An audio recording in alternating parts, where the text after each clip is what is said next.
J'espère sincèrement que tout se passe au mieux pour vous en cette période charnière. Ce que vous écoutez, voyez ou lisez en ce moment, qu'il s'agisse d'une vidéo, d'un podcast, d'un billet ou d'un simple message, marque notre toute dernière apparition publique de l'année. Et oui, c'est le clap de fin pour 2025. Dans quelques instants, 2026 s'invitera sans demander la permission, et nous, on profite de ces ultimes battements d'horloge pour vous adresser un dernier signe de vie. Ce message est notre au revoir avant que le calendrier ne tourne sa grande page. Une page se tourne doucement comme un livre qu'on referme pour mieux en ouvrir un autre plus lumineux, plus surprenant, peut-être même plus audacieux. Alors à vous tous qui m'écoutez, je souhaite que l'année qui s'annonce déborde de clarté, de petits bonheurs inattendus et de rencontres qui changent un peu la vie. Que cette nouvelle aventure soit tissée de rires sincères, d'instants rares et d'émotions partagées. Et puisqu'on y est, laissez-moi ajouter ceci du fond du cœur, je vous souhaite une santé solide, parce qu'elle est le socle du reste. Que vous soyez d'ici ou d'ailleurs, que vous suiviez nos contenus en silence ou avec ferveur, que vous soyez un visage familier ou une ombre bienveillante dans notre communauté. Ce message vous est destiné à vous, au peuple algérien dans son ensemble, à tous ceux qui nous tendent l'oreille et nous donnent un peu de leur attention. Du Maroc à la Tunisie, en passant par tant d'autres visages du Maghreb et d'Afrique, vous êtes chaque jour plus nombreux à prêter l'oreille, à lire entre les lignes, à cliquer, à regarder, à écouter. Des voix féminines masculines jeunes ou moins jeunes connectées depuis Bamako, Niamey, Ouagadougou et bien au-delà. Vous nous suivez et croyez-moi, on vous voit, on vous entend et surtout on vous remercie. Et puis il y a celles et ceux qui ont quitté le sol algérien sans jamais en déraciner le cœur. Ceux qui vivent à Montréal, Paris, Dubaï ou Chicago, ceux qui parlent plusieurs langues mais rêvent encore en arabe, en kabyle, en chaoui. À toute cette Algérie qui bat loin de ses frontières éparpillées aux quatre vents du globe, recevez nos plus chaleureux souhaits pour une fin 2025 en douceur et une année 2026 pleine d'espoir. À vous tous, d'où que vous soyez, où que vous soyez, je vous souhaite ce qu'il y a de plus beau, de plus fort, de plus précieux. Oui, je parle de ce meilleur que chacun espère sans toujours oser le nommer. Ce meilleur-là, je vous le souhaite de tout cœur, sans filtre, sans détour, avec sincérité et conviction. Avant d'entrer dans le vif du sujet, laissez-moi prendre une minute pour faire ce qui me tient le plus à cœur, dire merci. Merci du fond du cœur au nom de toute l'équipe d'Algérie Part. Car non, je ne suis pas seul derrière cette caméra ou ce micro. Il y a dans l'ombre des femmes et des hommes qui souvent de manière discrète, bénévole ou ponctuelle, épaulent ce projet avec passion. Et je veux surtout saluer celles et ceux, nos informateurs, nos éclaireurs qui depuis le cœur même de l'Algérie, depuis les rouages de ces institutions, ont le courage immense de briser le silence. Ceux qui prennent le risque de nous transmettre des vérités, des dossiers sensibles, des confidences sur ce qui se trame dans les coulisses du pouvoir. Grâce à eux, ce qu'on raconte ici repose sur du réel, du concret, du vécu. Sans leur confiance, sans leur bravoure, tout cela n'existerait pas. Il faut le dire clairement, notre voix n'aurait jamais porté aussi loin sans ces Algériens et Algériennes de l'ombre animés par un amour sincère pour leur pays inquiet pour son avenir, mais engagés en silence dans la discrétion. Ce sont eux qui nous permettent de révéler ce qui dérange, d'exposer ce qui doit être vu, d'éclairer là où on voudrait qu'il fasse nuit.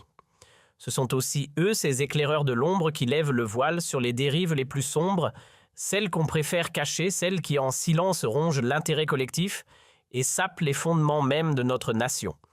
Ce qu'ils révèlent, ce n'est pas anodin, ce sont des actes graves, illégitimes, destructeurs. Alors pour cela, je leur adresse sans détour ma plus profonde gratitude, teintée d'un respect absolu et d'une confiance totale. Je voudrais également prendre un moment pour adresser un message clair, net, à tous ceux qui en Algérie paient le prix fort pour avoir simplement voulu défendre la vérité, la justice ou leur liberté, à celles et ceux qu'on enferme, qu'on muselle, qu'on isole, qu'on empêche de partir, de s'exprimer, de vivre pleinement. Je pense aux défenseurs des droits humains, aux voix dissidentes, aux journalistes libres, aux oubliés qu'on appelle magourines. À vous tous, je veux dire ceci, je suis de tout cœur avec vous. Dans ce combat que vous menez souvent seul, parfois dans l'ombre, je me tiens symboliquement à vos côtés. Et en cette fin d'année, j'espère qu'une lumière s'allumera pour chacun d'entre vous. Que 2026 vous apporte ce que l'on vous a trop longtemps refusé, la santé, la paix et un peu de joie. Aujourd'hui, j'aimerais marquer une pause pour m'adresser personnellement à M.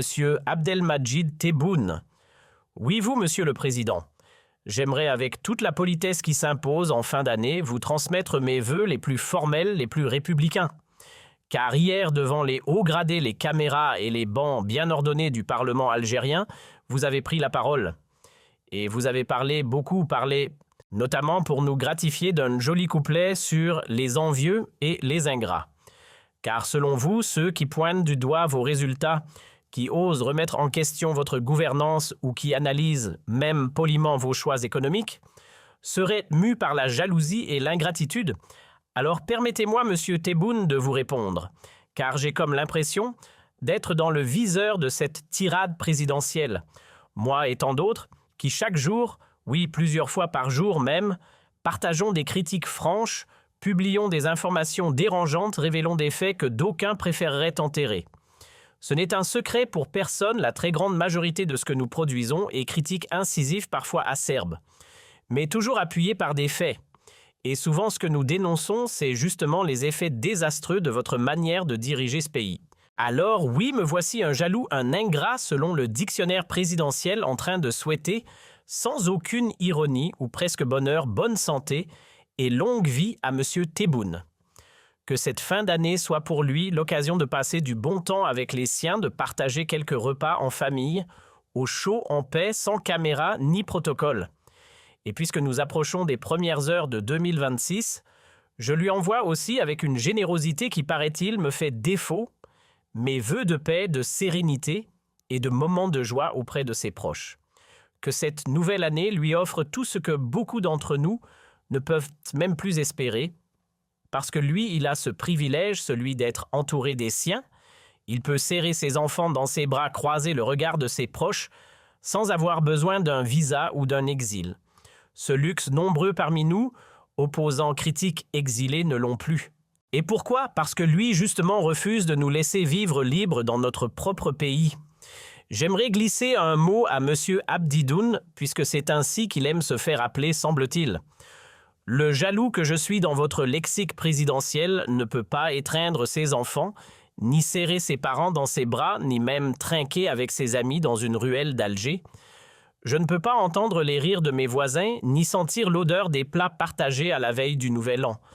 Non, je ne peux pas fêter la fin 2025, ni accueillir 2026 comme tout citoyen le devrait entourer des siens.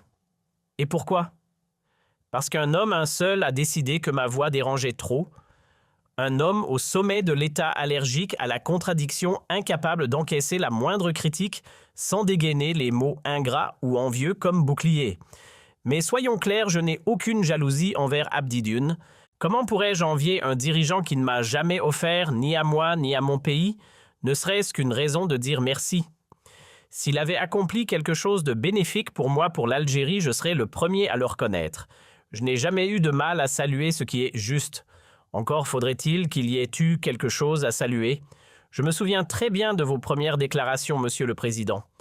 À vos débuts, vous n'aviez de cesse de répéter avec assurance, parfois même avec une touche de noblesse républicaine, que vous n'aviez rien contre la liberté de la presse, ni contre les journalistes indépendants, ni même contre la critique, tant qu'elle restait, disiez-vous, respectueuse, sans diffamation, sans calomnie et surtout sans injure.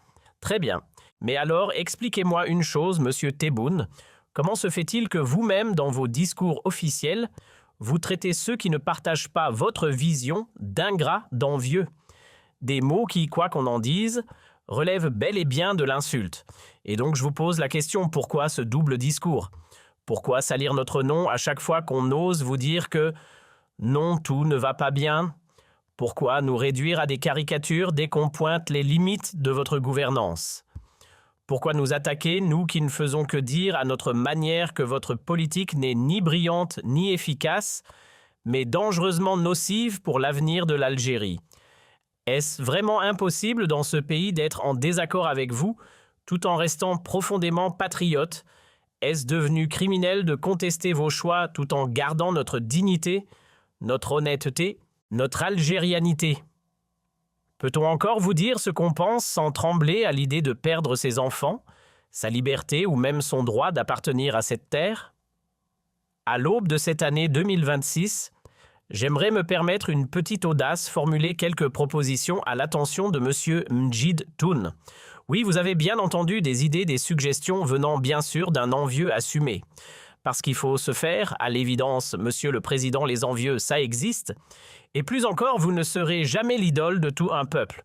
Nous approchons les 50 millions de citoyens adultes, enfants, anciens jeunes, et toute la belle diversité qui compose notre pays. Vous ne pouvez pas espérer une adhésion totale. Le consensus absolu, ça n'existe pas. Ce n'est pas une série à l'eau de rose. Ce n'est pas les feux de l'amour où tout le monde finit par s'aimer malgré les trahisons. Soyons francs, si vous rêviez de plaire à tout le monde, c'est la scène qu'il fallait choisir, pas le pouvoir. Le théâtre, le cinéma, les planches d'un festival, voilà des endroits où l'on cherche l'ovation. Mais en politique, personne, ni prophète, ni roi, ni même Zeus en personne, n'a jamais fait l'unanimité. Et ce n'est sûrement pas vous, Monsieur Toune, qui allez changer cette loi universelle. Alors oui, permettez que je le redise haut et fort, en Algérie même, ceux que vous qualifiez d'envieux ont leur place. Même les voix qui vous dérangent, comme la mienne, ont le droit d'exister, de marcher sur cette terre, de vivre aux côtés de leurs enfants, de parler depuis Alger-Oran ou Tamanrasset, de respirer le même air que vos fans, vos partisans, vos inconditionnels qui vous vénèrent sans poser de questions. Nous aussi, nous sommes Algériens, sauf que vous, Monsieur Tebboune, vous refusez de nous reconnaître comme tels. Car dans votre logique, toute critique devient automatiquement suspecte. Dans votre logiciel politique, on ne peut pas être à la fois opposant et loyal, à la fois patriote et insatisfait. Chez vous, on est soit un traître, soit un jaloux, soit un ingrat. Il n'y a pas d'entre-deux, pas de nuance. Alors puisqu'hier encore, dans ce long monologue que vous avez prononcé devant la nation, vous avez peint un tableau idyllique de la situation du pays, laissez-moi, en tant qu'Algérien et envieux, désigner vous faire quelques suggestions pour 2026. Parce que selon vous, tout va pour le mieux. Oui, vous l'avez dit, l'économie reprend, la diplomatie progresse. La politique intérieure est sur les rails. Vous avez même concédé quelques petits dysfonctionnements, quelques imperfections ici ou là, mais dans l'ensemble, pour vous, l'Algérie se porte à merveille. Une vraie success story. D'après vous, les grands tracas de la nation appartiennent désormais au passé, ou bien sont déjà en voie d'extinction, ou encore cerise sur le gâteau, ont été remplacés par de brillantes réussites. Bref, tout va pour le mieux dans la meilleure des Algéries possibles. Alors forcément, face à tant d'excellence, il n'y aurait plus lieu de critiquer. Pourquoi oser ne pas applaudir? Pourquoi ne pas adorer Abdelmadjid Tebboune? Puisque tout est si merveilleusement réglé, mais puisque tout roule si bien, permettez-moi une petite suggestion toute simple, toute douce et surtout totalement gratuite. Pour l'année qui commence, je vous propose ceci, sortez. Oui, sortez. Quittez ne serait-ce qu'un instant votre palais à El Mouradia. Laissez derrière vous quelques heures les dorures du Club des Pins. Oubliez votre résidence d'été. Faites juste un pas de côté, prenez une journée, pas une semaine, pas un mois, une journée. Tous les 30 jours, consacrez 24 heures à voir ce que vivent ceux que vous gouvernez. Faites-le 12 fois dans l'année. 12 jours sur une vie aussi longue que la vôtre, marquée de tant d'événements historiques, joyeux ou sombres, ce n'est pas la mer à boire, n'est-ce pas? Car aujourd'hui, vous êtes au sommet, vous avez atteint l'échelon ultime, vous présidez au destin d'un peuple. Vous êtes l'alpha de la pyramide d'un État qui décide du quotidien de millions d'êtres humains. Rien ne vous empêche donc de ce piédestal de tendre l'oreille et de marcher un peu au rythme de ceux d'en bas. Vous avez 12 mois devant vous, 12 occasions, une journée par mois, pas plus. Ce n'est ni un sacrifice ni un exploit, juste une immersion mensuelle auprès de ceux que vous gouvernez.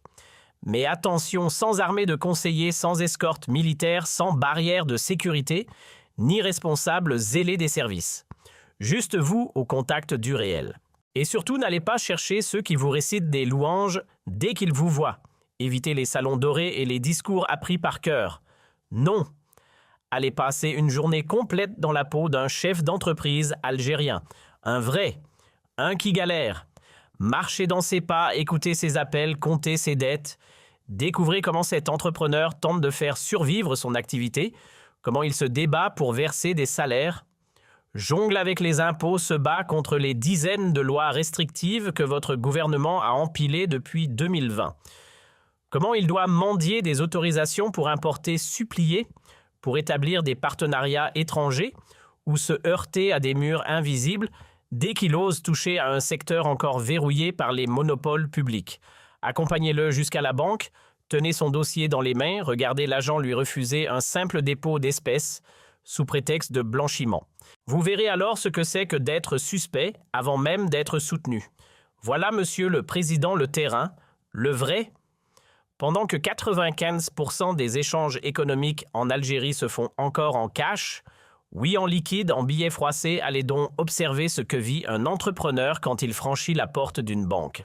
S'il ne fait pas partie du cercle fermé, s'il ne connaît ni Kamel Moula ni un ponte du Créa, club d'hommes d'affaires, qui vous susurre uniquement ce que vous avez envie d'entendre, alors inutile d'espérer, son dossier invisible, sa voix ignorée, sa réalité hors cadre, passez une journée à ses côtés, suivez-le pas à pas, voyez comment il tente de produire, de lancer un projet, de créer de la valeur, pendant qu'on lui réclame pour un simple lot de matières premières 2 cachets de 2 ministères différents. Faites la queue avec lui. Tenez ces documents, attendez des heures devant une banque ou un bureau du ministère du Commerce extérieur, juste pour une autorisation. Une autorisation pour faire quoi? Travailler, investir, servir son pays. Essayez de comprendre ce que ça signifie d'être chef d'entreprise chez nous quand, au lieu de gérer son activité, il passe ses journées à courir après des pièces détachées pour sa voiture parce que ces pièces sont devenues quasiment interdites. Imaginez sa frustration quand il veut commander une Fiat, mais que l'usine nationale tourne au ralenti, monopole oblige et qu'aucune alternative ne lui est offerte. Voilà la modernité à l'algérienne, un entrepreneur sans volant, sans pièces, sans marge, mais avec beaucoup de patience. Pas de véhicule, nada. Le marché est vide. Maintenant, imaginez-vous un instant dans la peau d'un patron d'entreprise dont la voiture rend l'âme. Pas à cause d'un accident, non, mais simplement parce qu'il n'a pas pu trouver un pneu ou la pièce la plus banale. Introuvable, inaccessible. Vous le suivez? Vivez une seule journée avec lui, une seule, et vous découvrirez sans filtre ce que votre politique économique a vraiment produit un échec en série. Pas juste une erreur ponctuelle, non. Un naufrage méthodique, organisé, presque assumé. Mais pour voir ça, il faudra sortir seul. Oui, seul. Sans vos messieurs en costume, sans vos hommes en treillis, sans vos directeurs de cabinet et leurs rapports bidons. Allez-y en citoyen ordinaire, car à la base, et c'est peut-être ce que vous avez oublié, vous êtes vous aussi un Algérien. Ni plus ni moins. Sans votre cortège, sans vos discours, sans votre statut, il ne reste qu'un homme, un parmi des millions. Et c'est là que la réalité commence. Allez, faites-le. Mais vraiment. Laissez de côté vos idées préconçues, vos discours rodés qu'on nous sert depuis 6 ans, vos rapports bien lissés, rédigés par des conseillers déconnectés. Fermez ce dossier PowerPoint, éteignez ce prompteur et passez une seule journée avec un entrepreneur, un vrai. Pas un invité sur un plateau. Un de ceux qui se battent pour recruter, galèrent à payer leurs charges sociales, peinent à produire et finissent même par se battre contre leur propre compte bancaire pour retirer 3 sous. Voyez de vos yeux comment il rame pour réparer sa voiture sans pièces disponibles, comment il s'essouffle à essayer de générer un chiffre d'affaires juste pour assurer les salaires, honorer les factures, faire survivre ce qu'il a mis des années à construire. Et là, vous comprendrez que l'obstacle, ce n'est pas le marché, c'est le système. Et si vous êtes curieux, tentez une autre immersion, passez une journée avec un médecin, un salarié, un cadre algérien. Posez-vous une seule question avec 50 000 dinars, 60 000. Même 100 000 dinars peut-on vivre dignement dans l'Algérie d'aujourd'hui? Vous affirmez que l'inflation est derrière nous, que la guerre contre la vie chère est gagnée. Vraiment. Alors descendez de votre nuage et allez faire les courses. Faites simple, ne cherchez pas loin, oubliez les rapports, les statistiques, les caméras. Juste une journée, une seule. Allez suivre sans annonce sans cortège, une famille d'un professeur ou d'un médecin, d'une infirmière ou d'un ingénieur. Oui, j'ai volontairement choisi des professions respectées, socialement reconnues. Je ne vous parle pas d'un ouvrier du bâtiment, d'un agriculteur ou d'un employé municipal qu'on oublie trop souvent. Non, prenez une famille dite modeste mais stable et accompagnez-la un jour d'achat. Voyez par vous-même comment elle jongle, comment elle choisit, comment elle renonce.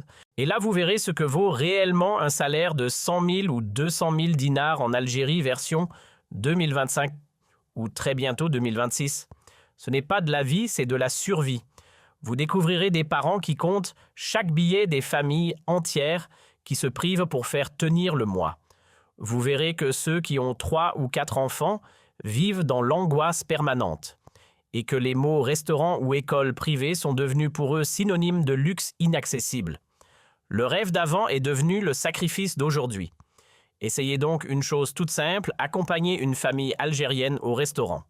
Un resto lambda, rien de chic, puis prenez l'addition de 2025, comparez-la à celle d'un repas équivalent d'avant 2019. Faites le calcul. 8 000, 10 000 dinars pour un déjeuner basique à 4. Et vous osez encore nous parler de victoire contre l'inflation. Ensuite, faites un tour au marché avec un ingénieur, un médecin ou un prof. Laissez-le acheter un peu de viande, des légumes, quelques fruits et jetez un œil dans son portefeuille une fois ses courses terminées. Posez-lui une seule question. Est-ce que c'était aussi vide qu'avant 2019? Vous aurez votre réponse. Parce que non, monsieur, rien n'a été gagné. Aucun combat contre l'inflation n'a été remporté. 0 victoire. Juste une lente défaite du quotidien. Aujourd'hui, tout coûte plus cher que jamais. Jamais la vie n'a été aussi lourde à porter. Jamais la précarité ne s'est autant étendue. Le chômage, lui, ne recule pas, il s'étale. La pauvreté n'est plus un cas isolé, c'est une normalité. Même les biens qu'on appelait autrefois de consommation courante, un frigo, une veste, un morceau de poisson sont devenus des objets de luxe pour des millions de foyers. Et ça, c'est une tragédie qu'aucun graphique ne saura maquiller. Et ce que je dis là, je le dis sans un mot plus haut que l'autre. Aucun nom d'oiseau, aucun excès. C'est vous qui m'avez étiqueté comme un envieux. Moi, je vous parle poliment. Je propose, je suggère. Pas d'insulte, juste une invitation à ouvrir les yeux. Testez, vivez ce que vivent les autres. C'est tout. Après l'entrepreneur, après le médecin, je vous propose une nouvelle immersion. Suivez donc un étudiant algérien, un seul, durant une journée. Empruntez avec lui les transports en commun, si on peut encore appeler ça des transports. Ces bus vétustes, ces carcasses ambulantes qui ressemblent davantage à des reliques abandonnées qu'à des véhicules de service public. Juste une journée, rien de plus. Vous n'avez pas pu passer à côté de ce qui s'est produit à Harj ou à B, ou encore ailleurs dans ces zones que l'on préfère éviter de nommer. Ces événements parlent d'eux-mêmes. Alors mettez-vous à la place d'un étudiant algérien juste pour une fois. Montez dans les mêmes bus que lui. Ces bus, ce sont des ruines ambulantes, des épaves à 4 roues qui craquent, grincent et avancent comme si elles sortaient d'un musée des transports oubliés. Observez la jeunesse de ce pays. Marchez à leur côté, montez dans un train de la SNTF, entre les retards à répétition, l'état des wagons, les odeurs douteuses, l'absence d'hygiène. Vous aurez un bel aperçu de leur quotidien. Visitez les campus, poussez la porte d'une bibliothèque, discutez avec les étudiants. Et vous comprendrez peut-être enfin pourquoi tant de jeunes rêvent d'un aller simple pour ailleurs. Quand ce jeune ouvre TikTok, il ne tombe pas sur des clips de danse. Non, il découvre des pays aussi riches en pétrole et en gaz que l'Algérie, mais qui roulent en TGV, circulent en bus dernier cri, offrent à leurs étudiants des campus propres modernes avec des bibliothèques garnies et des restos universitaires où l'hygiène ne s'invite pas par accident. Mais attention, quand je parle de comparaison, je parle d'un match équitable.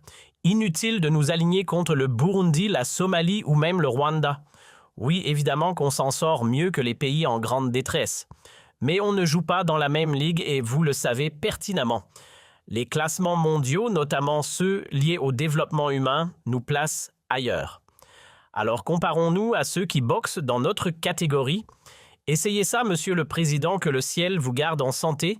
Offrez-vous juste une fois une journée sans costume, sans escorte, sans note de vos conseillers. Une journée où vous ne serez qu'un citoyen parmi les autres. Pas d'inquiétude, les Algériens vous reconnaîtront. Ce sont eux qui vous ont élu, ils ne vous fuiront pas pour autant. Offrez-vous une soirée simple, une nuit parmi les vôtres, assis à la table d'un foyer algérien lambda. Prenez un repas en toute modestie et demandez-leur franchement. Est-ce que c'est si simple aujourd'hui d'acheter un morceau de viande, d'avoir des légumes variés, des protéines dans l'assiette? Ce qu'ils vous répondront n'aura rien à voir avec les belles phrases enrubannées que vous alignez dans vos allocutions officielles et poussez l'expérience un peu plus loin. Passez la journée entière avec un père de famille dont le revenu plafonne à 40 000 dinars, ce qui est à peine en dessous de la moyenne nationale. Suivez-le du matin au soir. Regardez comment il jongle avec les dépenses, comment il rogne sur tout pour boucler la fin du mois. Observez ce qu'il est capable d'offrir à ses enfants à table, s'il peut encore régler son loyer sans trembler si les loisirs sont un rêve ou un luxe, si l'idée même de partir en vacances lui effleure encore l'esprit. Essayez donc pour une fois de partager la réalité d'un commerçant algérien ordinaire, celui que les inspecteurs du commerce harcèlent plus souvent qu'ils ne saluent. À force de contrôle, on finit par le regarder comme un faussaire en puissance, un trafiquant masqué. Et pourtant, il déclare ses revenus, il paie ses taxes, il remplit ses obligations. Mais il n'a même plus le droit de déposer son liquide à la banque sans se faire pointer du doigt. Suivez-le, regardez comment il ruse, comment il s'adapte, comment il survit dans un système qui semble bâti pour lui compliquer la vie plutôt que l'aider à bosser.